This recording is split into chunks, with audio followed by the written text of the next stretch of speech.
நச்சுன்னு வண்டி போய்க்கிட்டு இருந்துச்சு. யார் வண்டி? ட்ரம்போட வண்டி. அவ்வளவு ஸ்மூத்தா போச்சு. ஜரூரா போச்சு. ஆத்தாடி! செகண்ட் டெர்ம் நம்ம வயித்துலலாம் புளிய கரைக்கிறான்ப்பா மனுஷன் அப்படிங்கிற மாரி ஒட்டுமொத்த பயலுகளையும் நடுங்க விட்டாரு. வேற வழியே இல்ல. இந்த டாரிஃப் வார எதிர்த்து போராடணும் அப்படின்னு ஒரு பயலும் நினைக்கல. ட்ரம்ப் கிட்ட பணிஞ்சு போயிறணும் அப்படிங்கிற மாரி தான் பார்த்தாய்ங்க. இந்தியா மட்டும் இங்க பாரு, எங்க ரூட்ட எடு. எதிர்க்கவும் வேணாம், பணியவும் வேணாம். மியூச்சுவல் பெனிஃபிட் அப்படின்னு கெத்தா பயணிக்கலாம் அப்படின்னு சொல்லி நம்ம ஒரு ரூட்ட காமிச்சோம். அதுக்கடுத்து அந்த ரூட்ட லைட்டா மாடிஃபை பண்ணி, ஏன்னா அப்படியே காப்பி அடிச்சா அசிங்கமா போயிரும்ல. இந்தியா போட்டு விட்டு போயிரும். ஏலே எங்களை பார்த்து காப்பி அடிச்சுட்டு எங்ககிட்டயே வாய் பேசுறியாடா அப்படின்னு. அதுக்காக சின்ன சின்ன மாடிஃபிகேஷனோட ஒட்டுமொத்த நாடுகளும் பயணிச்சுக்கிட்டு இருக்கார்கள். சரி, இப்படி எல்லாரையும் மிரட்டுறோம், கூப்பிடுறோம், பேசுறோம் அப்படின்னு சொல்லி இருந்த மனுஷனுக்கு திடீர்னு எங்க இருந்தோ வந்து கை கூடவே இருந்த கைப்புள்ள எதிரா போயிருச்சு. யாரு? எலான் மஸ்க் தனியா கம்பு சுத்த ஆரம்பிச்சிட்டாரு. கழுத அரசியல் ரீதியா சுத்தி இருந்தா எந்த பிரச்சனையும் கிடையாது.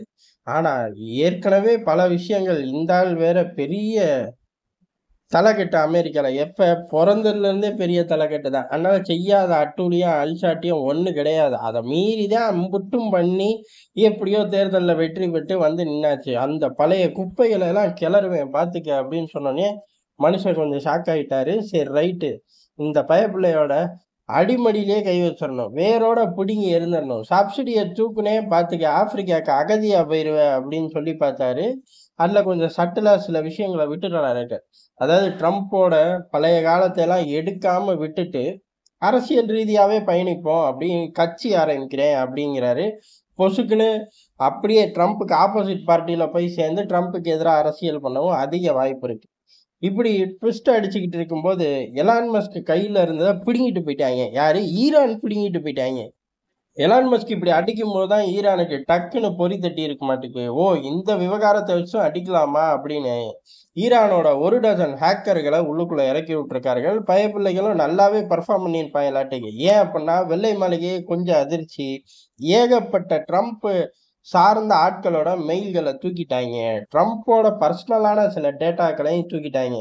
அது மட்டும் வெளில வந்துச்சு, ஒத்த ஓட்டு உனக்கு அமெரிக்கால இருக்காது. எனக்கு பரவாயில்ல, அது ஒரு மன்னராட்சி மாதிரி கம்பெனிகளோட ஆட்சி நடந்துகிட்டே இருக்கும். அன்லஸ் அன்டில் நீ எங்களுக்கெல்லாம் டிக்கெட் ஜெயிச்சு கொடுக்குறவரே. உனக்கு அப்படி இல்லை தம்பி. ஓட்டு விழுகணும். ஓட்டு இந்த விஷயம்லாம் வெளில வந்தா விழவே விழாது அப்படின்னு சொல்லி ஈரான் மிரட்ட ஆரம்பிக்குது.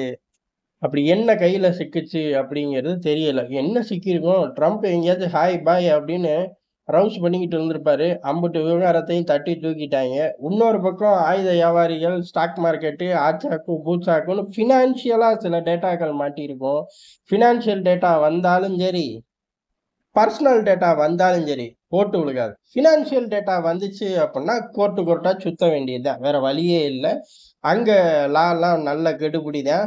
தூக்கி உள்ள வச்சு செஞ்சு செஞ்சு விட்டு போயிடுவாங்க. சொத்துக்களையும் பறிமுதல், ஆச்சாக்கு பூச்சாக்குன்னு ஏகப்பட்ட விஷயங்களுக்கு மாட்டிக்கிட்டு முழிக்க வேண்டியதுதான். அந்த வேலையை நாங்க செஞ்சுருவோம் பாத்துக்க, எங்க மேல கடுமை காட்டாத அப்படிங்கிறாங்க. ட்ரம்ப்பை பொறுத்தவரை பூச்சாண்டிக்கெல்லாம் பயப்படுறாள் நான் கிடையாது. கடுமை உண்டு, பொருளாதார தடைகள் உண்டு, குண்டு வீச்சு சம்பவங்கள் மீண்டும் வரும் அப்படின்னு ஆச்சா மூச்சான்னு கத்தி வைக்கிறாரு. ஆனா திரைமறைவுல என்ன செய்ய போறாரு அப்படிங்கிறதா, திரைமறைவுல சமாதான பேச்சை நோக்கி போறாரா, இல்ல பரவாயில்ல டேட்டா தானே நான் பாத்துக்கிறேன் அப்படின்னு சொல்ல போறாராங்கலாம் போக போக தெரியும். ஆனா தகவல்கள் கசியும்ல, தலைவன் எந்த ரூட் எடுக்கிறான் அப்படின்னு. ஒருவேளை டேட்டா கசிஞ்சா, இப்ப அமெரிக்க எந்திரம் ட்ரம்ப்போட பாக்கெட்ல தானே இருக்கு. ஒருவேளை டேட்டா கசிஞ்சா அந்த டேட்டாக்கு ஈக்குவலா சில விஷயங்களை மேட்ச் பண்ணுங்க. மேட்ச் பண்ணி எது ஒரிஜினல் எது ஃபேக்குன்னு தெரியாத அளவு டேட்டாக்களை மேட்ச் பண்ணி ஸ்ப்ரெட் பண்ணி விட்டுருங்க. அவன் 100 டேட்டா ரிலீஸ் பண்ணா அதுக்கு ஈக்குவலா மேட்ச் பண்ணி நீங்க ஒரு 100 விடுங்க. இதுல எது ஒரிஜினல் எது ஃபேக்கு அப்படின்னு சொல்லி குழம்பி இருக்கிறக்குள்ள நம்ம அடுத்த சம்பவத்தை பண்ணிட்டோம்னா இதை மறந்துடுவாங்க. அதுக்கடுத்து எனக்குன்னு ஒரு கெட்ட நேரம் வரும்ல, அப்ப இதை தூக்கிட்டு வருவாங்க. தூக்கிட்டு வந்தாலும் பெருசா இருக்காது, நான் தப்பிச்சு போயிடலாம் அப்படிங்கிற மாதிரி ஒரு டீமை தயார் பண்ணி வச்சிருக்காரு. பர்சனலாவும் சரி, வெள்ளை மாளிகை வெள்ளை மாளிகை ஹையர் பண்ண ஒரு டீமும் சரி, இப்படி 2 டீமை தயார் பண்ணி தன்னோட அரசியல் மைலேஜை இன்னும் டாப் கியர்ல தூக்கிட்டு போக, எது ஈரானோட ஸ்ட்ரைக்கை மீறி தூக்கிட்டு போக இப்ப ட்ரம்ப் தயாராகிக்கிட்டு இருக்கார். வெற்றி பெறுவாரா தோல்வி பெறுவாரான்னு வரும் நாட்கள்ல தெரியும். நம்மளும் இங்க விரிவா பார்ப்போம்.